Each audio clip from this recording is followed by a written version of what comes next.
Le sapin. Au plus profond de la forêt, à un endroit idéal où se reposer, à la chaleur du soleil, bon terre, poussait un très joli petit sapin. Mais ce petit sapin n'était pas heureux, car il souffrait de ne pas être aussi grand que ses compagnons, pins et sapins alentour. Le soleil brillait, la douce brise agitait ses épines. Les enfants du paysan passaient devant lui en bavardant joyeusement. Mais le sapin ne leur prêtait aucune attention. Parfois les enfants s'asseyaient à proximité avec un panier de framboises ou de fraises et s'exclamaient « Voilà un très joli petit arbre !» ce qui rendait le sapin plus malheureux encore. Et pourtant pendant ce temps, il grandissait d'un cran ou d'un nœud tous les ans. Et au nombre de nœuds pur le tronc que l'on connaît l'âge d'un sapin. Malgré une belle croissance, le sapin continuait de se plaindre. « Ah, si seulement j'étais aussi grand que les autres arbres, alors je pourrais étendre mes branches de tous côtés et ma cime dominerait le vaste monde. Les oiseaux construiraient leur nid entre mes rameaux, et quand le vent soufflerait, je me plierais avec la même majesté que mes immenses camarades. » Le sapin était si chagrin qu'il ne savourait pas les chaudes caresses du soleil, ni les oiseaux qui virevoltaient, ni les nuages roses qui flottaient matin et soir au-dessus de son faîte. L'hiver, lorsque la neige recouvrait le sol d'un tapis scintillant, il arrivait qu'un lièvre survint en bondissant et sauta par-dessus le petit arbre, qui en était alors mortifié. 2 hivers passèrent ainsi, et à l'arrivée du 3e, le sapin s'était tellement développé que le lièvre fut obligé de le contourner. Mais l'arbre n'éprouva aucune satisfaction. « Seulement je pouvais continuer à pousser, se lamenta-t-il. Tout ce qui m'importe, c'est de devenir grand et vieux. » Comme de coutume à l'automne, les bûcherons vinrent abattre plusieurs grands arbres, et le jeune sapin, qui avait atteint sa taille adulte, frémit en voyant ses nobles amis tomber au sol avec fracas. Une fois leurs branches coupées, les troncs semblaient maigres et nus, à peine reconnaissables, après quoi ils furent chargés sur des chariots tirés par des chevaux et transportés hors de la forêt. Où allaient-ils ? Quel sort leur était réservé ? Le jeune sapin aurait bien voulu savoir. Alors au printemps, au retour des hirondelles et des cigognes, il leur demanda « Savez-vous où ces arbres ont été emportés ? Les avez-vous rencontrés ?» Les hirondelles l'ignoraient, mais après un instant de réflexion, une cigogne hocha la tête et lui répondit « Oui, je sais. En quittant l'Égypte, j'ai survolé de nouveaux bateaux dont les mâts majestueux sentaient le sapin. Je suis certaine qu'il s'agissait des arbres dont tu parles. Je peux t'assurer qu'ils avaient fière allure. »« Ah, si seulement j'étais assez grand pour voguer sur la mer !» s'exclama le sapin. « Mais qu'est-ce que la mer et à quoi ressemble-t-elle ?»« Ce serait trop long à t'expliquer, répondit la cigogne en s'éloignant à tire-elle. « Profite de ta jeunesse, lui dit le rayon de soleil. Profite de ta vigueur et de la vie qui coule en toi. » Le vent déposa un baiser au sommet de l'arbre et la rosée l'inonda de larmes. Mais le sapin n'y prêta aucune attention. Noël approchait, et nombre de jeunes arbres furent coupés, certains plus petits que le sapin. Ce dernier ne trouvait toujours ni le repos ni la tranquillité, tant son désir de quitter la forêt était grand. Ces jeunes arbres choisis pour leur beauté gardaient leurs branches. Ils étaient chargés sur les mêmes chariots tirés par des chevaux, mais transportés hors de la forêt. « Où vont-ils » demanda le sapin. « Ils ne sont pas plus grands que moi, et voici même un qui l'est moins. Et pourquoi leurs branches ne sont-elles pas taillées ? Où vont-ils donc ?»« nous savons, chantèrent les hirondelles. Nous avons regardé par les fenêtres, à l'intérieur des maisons en ville, et nous connaissons le destin de ces arbres. Ils sont parés de splendides façons. Nous les avons vus dressés au milieu de pièces chauffées, décorées de toutes sortes d'objets magnifiques. Gâteaux au miel, pommes dorées, jouets et centaines de bougies. Et ensuite, demanda le sapin en tremblant de toutes ses branches. Ensuite, que se passe-t-il ? Nous n'avons rien vu de plus, dirent les hirondelles, mais cela nous a suffi. Je me demande si quelque chose d'aussi merveilleux pourrait m'arriver un jour, dit le sapin. Ce serait encore mieux que de traverser les mers.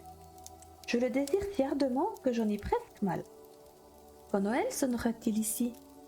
Je suis aussi grand et fort que ceux qui furent emportés l'an dernier. Et seulement j'étais chargé maintenant sur ce chariot, bien dressé, dans une pièce chauffée entourée de lumière et de magnificence. Ce qu'il advint par la suite est forcément plus beau encore. Sinon, pourquoi abattra-t-on autant d'arbres ? Oui, ce qui se passe ensuite est sûrement grandiose, extraordinaire. Mais qu'est-ce ? Je suis lasse d'attendre. J'ignore même ce que je ressens vraiment. Profite avec nous, lui dirent l'air et le soleil. Apprécie ton éclatante vie et le souffle de l'air frais. Mais l'arbre se moquait de profiter, bien qu'il grandît chaque jour davantage. Hiver comme été, son feuillage vert sombre se détachait sur la forêt et les promeneurs de s'exclamer « Quel bel arbre !» Peu de temps avant Noël, le sapin insatisfait fut le premier à être coupé. Il tomba sous les coups des haches avec un gémissement de douleur et se sentit très faible. Il oublia toutes les joies dont il avait rêvé et fut triste de quitter son logis dans la forêt. Il savait qu'il ne reverrait jamais ses chers vieux compagnons. Les arbres, pas plus que les petits buissons et les fleurs multicolores qui poussaient à son pied, ni même les oiseaux. Le voyage ne fut pas agréable non plus. Le sapin reprit ses esprits au moment où il était déballé dans la cour d'une maison en compagnie de plusieurs arbres. Il entendit un homme décréter « Nous n'en prenons qu'un et celui-ci est le plus joli. » Puis deux serviteurs, en grande livrée, vinrent le chercher et le transportèrent dans un salon luxueux. Les murs étaient ornés de tableaux et le poêle imposant était flanqué de 2 grandes potiches en porcelaine, fermées par des couvercles en forme de lion. La pièce était meublée de fauteuils à bascule, de sofas tendus de soie, d'immenses tables recouvertes de cadres, de livres et de jouets, qui valaient leur pesant d'or, du moins à en croire les enfants. Sapin fut placé dans une grande bassine remplie de sable, dont les bords étaient dissimulés sous de la feutrine verte. Celle-ci n'était donc plus visible, mais le tout était posé au centre d'un tapis ravissant. Le sapin tremblait à n'en plus finir. À présent, que va-t-il m'arriver, pensait-il. Les jeunes filles entrèrent dans la pièce et, aidées des serviteurs, elles commencèrent à décorer l'arbre. Sur une de ses branches, elles suspendirent de petits sacs en papier multicolore remplis de friandises. Sur d'autres, elles accrochèrent des pommes et des noix dorées, comme si les fruits avaient poussé là. Au-dessus et autour, des centaines de bougies rouges, bleues et blanches furent fixées. Les poupées, semblables en tout point à de vrais bébés, furent déposées sous les aiguilles vertes. Le sapin n'avait jamais vu de tel. Et à sa cime, une étoile scintillante en papier brillant fut accrochée. Quelle merveille! Oh, ce soir, les bougies seront allumées, se dit le sapin, et je saurai ce qui se passe ensuite. Les arbres de la forêt viendront-ils me rendre visite? Je me demande si les hirondelles regarderont par la fenêtre en passant.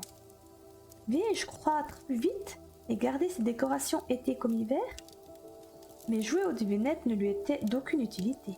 Cela le faisait même souffrir dans son écorce, et cette douleur est aussi pénible pour un sapin élancé qu'une migraine l'est pour nous. Enfin, les bougies furent allumées, et l'arbre ne fut plus qu'une boule de lumière. La joie le fit trembler de toutes ses branches. Ce faisant, une des bougies tomba sur ses vertes épines, et certaines prirent feu. « Au secours, au secours !» crièrent les jeunes filles, mais le danger fut vite écarté et le feu éteint. Après cet incident, le sapin s'efforça de ne plus trembler du tout. Bien que le feu l'effrayait, il redoutait d'abîmer ses splendides décorations, même si leur brillance l'éblouissait. C'est alors que les portes battantes s'ouvrirent et qu'un groupe d'enfants se précipita à l'intérieur du salon, comme pour renverser l'arbre. Dans leur sillage venait leur aîné plus sage. L'espace d'un instant, les tout petits restèrent muets d'étonnement, mais très vite, ils se mirent à pousser des cris de joie sonores, qui résonnèrent dans toute la pièce. Ils dansèrent gaiement autour de l'arbre, en ôtant un cadeau après l'autre. Que font-ils? Que va-t-il se passer ensuite? Se demanda le sapin. Enfin, les bougies furent consumées et retirées. Puis les enfants reçurent la permission de dépouiller l'arbre. Comme ils se précipitèrent dessus, dans l'excitation, des branches furent brisées, et ils n'avaient pas été retenus au plafond par l'étoile scintillante. Le sapin se serait renversé, après quoi les enfants dansèrent à la ronde, avec leurs jolis petits jouets, et plus personne ne fit attention à l'arbre. Et ce n'étaient les enfants de la femme de chambre qui furetèrent entre les rameaux pour voir si une pomme ou une figue n'avait pas été oubliée. Une histoire, réclamèrent les enfants en entraînant un petit homme rond vers le sapin. Mettons-nous sous le feuillage, dit l'homme en s'asseyant au pied de l'arbre. Ainsi le sapin en profitera. Mais j'en raconterai qu'une. Alors laquelle? Ivédé Avédé, ou bien Humpty Dumpty, qui tomba dans l'escalier mais se releva bien vite et finit par épouser une princesse. Ivédé Avédé, crièrent certains. Humpty Dumpty, hurlèrent les autres. S'ensuivit une discussion animée. L'arbre lui resta calme et se demanda: ai-je un rôle à jouer? Mais les enfants n'en avaient plus que faire. Le vieil homme raconta l'histoire de Humpty Dumpty et les enfants applaudirent en criant une autre, car ils voulaient entendre celle d'Ivédé Avédé. Mais ils durent se contenter de Humpty Dumpty, après quoi le sapin resta tranquille et songeur. Jamais aucun oiseau de la forêt n'avait raconté d'histoire telle que celle de Humpty Dumpty. tomba dans l'escalier et épousa cependant une princesse. Je comprends, se dit le sapin, ce sont sûrement des choses qui arrivent dans le monde. Il croyait à cette histoire dure comme fer parce qu'un homme charmant l'avait racontée. Et qui sait, songea-t-il, je tomberai peut-être moi aussi et j'épouserai une princesse. Et il imaginait avec joie la soirée du lendemain, persuadé d'être à nouveau chargé de lumière, de jouets, d'or et de fruits. Demain, je ne tremblerai pas, se promit-il, je jouerai de ma magnificence et j'entendrai encore une histoire de Humpy Dumpy, voire celle d'Ivédé Avédé. Et toute la nuit, le sapin resta tranquille et songeur.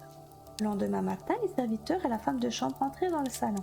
« C'est bon, se dit le sapin, je vais retrouver tout mon lustre. » Mais ils le traînèrent hors de la pièce. Ils montèrent au grenier et le jetèrent dans un coin sombre tout seul. « Que dois-je comprendre ?» se demanda le sapin. « Que suis-je censé faire ici ?» « Je n'entends rien de ce qui se passe. » Il eut le loisir de réfléchir, car des jours et des nuits passèrent sans que personne ne vînt.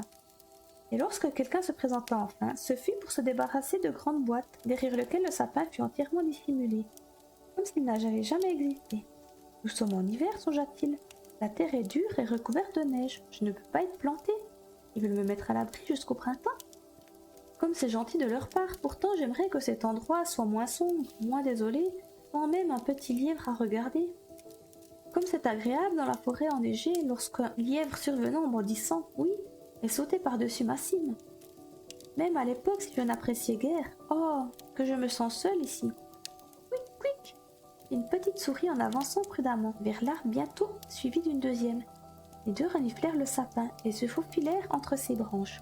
« Il fait si froid, dit la petite souris, alors que nous pourrions être bien au chaud ici. N'est-ce pas, vieille branche ?»« Je ne suis pas vieux, répondit le sapin. Certains le sont bien plus que moi. D'où viens-tu et que sais-tu demandèrent les souris dévorées de curiosité. As-tu visité les plus beaux coins du monde et peux-tu nous en parler ? Es-tu allé dans le cellier où les fromages sont rangés sur des clayettes et les jambons pendent au haut du plafond ? On peut y trotter sur des bougies de suie et en ressortir plus gros qu'en entrant. Je n'ai jamais vu cet endroit, dit le sapin. En revanche, je connais la forêt, où le soleil brille et les oiseaux chantent.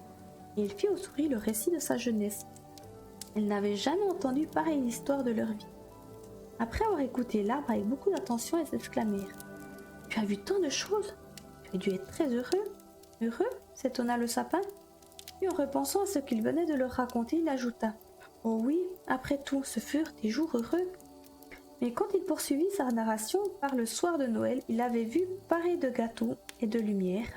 Les souris s'écrièrent. « Comme tu as dû être heureux, vieille branche !»« Je ne suis pas vieux du tout, » répliqua le sapin. « Je ne suis sorti de la forêt que cette année, ma croissance a été arrêtée. »« Quelle histoire merveilleuse tu racontes, dirent les petites souris. » Et la nuit suivante, 4 nouvelles souris se joignirent en première pour venir écouter le sapin. Plus il leur parlait, plus ses souvenirs remontaient et plus il songeait. Quelle époque heureuse! Mais qui dit que les beaux jours ne reviendront pas? Humpty Dumpy est tombé dans l'escalier, il a épousé une princesse. Peut-être épouserai-je une princesse moi aussi.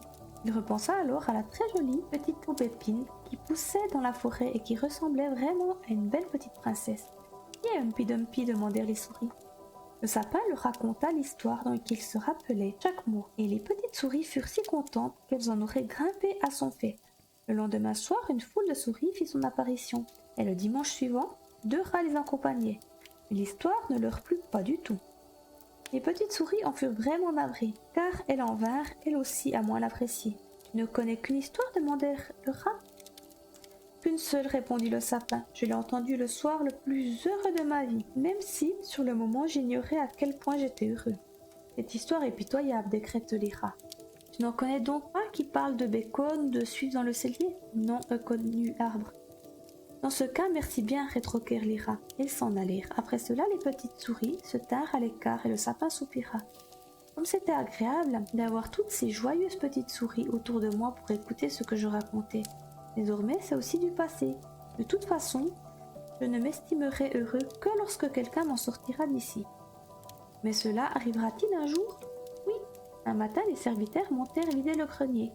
Les boîtes furent emportées et l'arbre retiré de son coin pour être jeté sans ménagement sur le sol.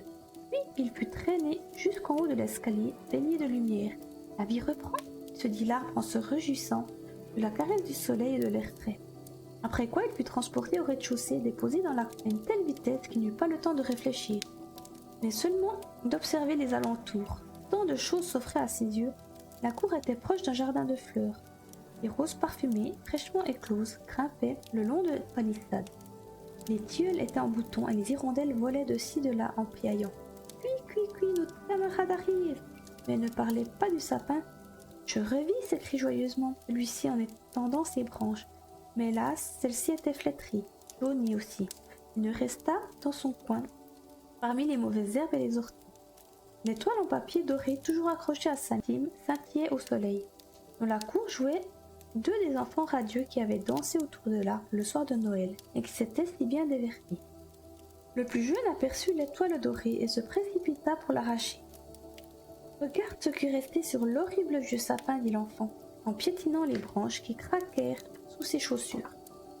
Le sapin vit les fleurs lumineuses du jardin, puis il se regarda et regretta d'avoir quitté son coin sombre. Il repensa à sa jeunesse dans la forêt, au merveilleux soir de Noël et aux petites souris qu'il avait écoutées raconter l'histoire de Humpy Dumpy. Du passé, s'écria le vieil arbre. Oh, pourquoi n'ai-je profité de la vie quand il en était encore temps? À présent, il est trop tard. Puis, un gars arriva et débita l'arbre en bûchettes qui s'entassèrent sur le sol en un grand tas. Les bûches furent jetées dans le feu et bientôt elles rougeoyèrent, tandis que l'arbre poussait des soupirs à fendre l'âme, des soupirs si profonds qu'on aurait dit des détonations. Amusés, les enfants mirent fin à leur jeu pour venir s'asseoir devant le feu et le regarder en priant. Pan, mais à chaque pan, il n'était autre qu'un profond soupir. L'arbre se remémorait un jour d'été dans la forêt, un soir de Noël, et Humpy Dumpy, la seule histoire qu'il ait jamais entendue et su raconter, jusqu'à ce qu'il ne fût plus qu'un tas de cendres. Les garçons continuèrent de s'amuser dans le jardin, et le plus jeune arborait l'étoile d'or sur son vêtement. L'étoile qui décorait l'arbre au soir le plus heureux de son existence. Mais tout ceci était du passé désormais, comme la vie de l'arbre et comme cette histoire aussi, car il faut bien que les histoires aient une fin.